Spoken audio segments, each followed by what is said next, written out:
اڑتے جہاز میں مکوں اور گھوسوں کی برسات، ایئر ہوسٹس کا خاتون مسافر کے ساتھ دنگل، خاتون مسافر نے ایئر ہوسٹس کے دانت توڑ دیے اور یہ ہوا ہے پاکستان کی ایک نجی ایئر لائن میں۔ ایئر ہوسٹس نے خاتون مسافر کو یہ کیا کہہ دیا کہ اپنا سیٹ بیلٹ باندھ لیں، خاتون مسافر کا میٹر گھوم گیا اور خاتون نکلی سابق سرکاری افسر کی بیٹی۔ سابق کمشنر کوئٹہ کی بیٹی کا ایئر لائن کی فضائی میزبان پر وحشیانہ تشدد، نجی ایئر لائن کی پرواز میں ہنگامی واقعہ پیش آیا جس نے فضائی سفر کی دنیا کو ہلا کر رکھ دیا۔ کوئٹہ سے اسلام آباد جانے والی نجی ایئر لائن کی فلائٹ میں سابق کمشنر کوئٹہ افتخار جوگزئی اور ان کی بیٹی سائمہ جوگزئی نے ایسا ہنگامہ مچایا کہ پورے طیارے میں سنسنی پھیل گئی۔ تفصیلات کے مطابق کوئٹہ ایئرپورٹ پر چیک ان کے دوران بھی باپ بیٹی کی بدتمیزی نے عملے کو ہلچل میں ڈال دیا تھا، لیکن اصل تشویش کی بات اس وقت سامنے آئی جب طیارے میں داخل ہو کر فضائی عملہ مسافروں کو سیٹ بیلٹ باندھنے کی ہدایت دینے لگا۔ اس پر سائمہ جوگزئی غصے میں آ گئیں اور نہ صرف فضائی میزبان سے بدتمیزی کی بلکہ طیارے میں ایک زبردست شور شرابہ شروع کر دیا۔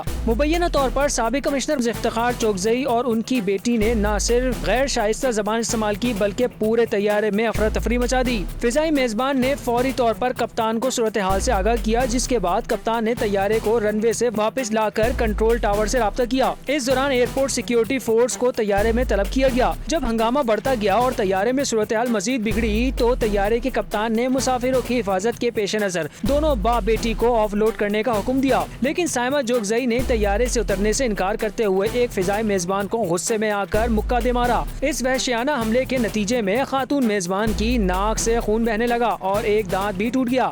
واقعے کے بعد بلوچستان کی انتظامیہ نے فوری طور پر مداخلت کی اور کمشنر کوئٹہ خود ایئرپورٹ پہنچ گئے، جہاں انہوں نے اے ایس ایف سے معلومات حاصل کی اور معاملہ رفع دفع کرنے کی کوشش کی۔ کمشنر کی جانب سے باپ بیٹی سے تحریری معافی نامہ لکھوایا گیا اور اس کے بعد انہیں بغیر کسی قانونی کارروائی کے جانے کی اجازت دے دی گئی۔ یہ واقعہ صرف ایئر لائن کے فضائی عملے کی عزت اور تحفظ کے بارے میں ہی سوالات نہیں اٹھاتا بلکہ ایک سنگین الزام بھی سامنے آیا ہے۔ ایئر لائن ذرائع کا دعویٰ ہے کہ سائمہ جوگزئی اس وقت نشے کی حالت میں تھیں۔ یہ سوالات اس واقعے کی حقیقت کو مزید پیچیدہ بنا رہے ہیں اور اب یہ دیکھنا باقی ہے کہ کیا حکام اس معاملے کی مزید تحقیقات کریں گے یا اسے دفن کر دیا جائے گا۔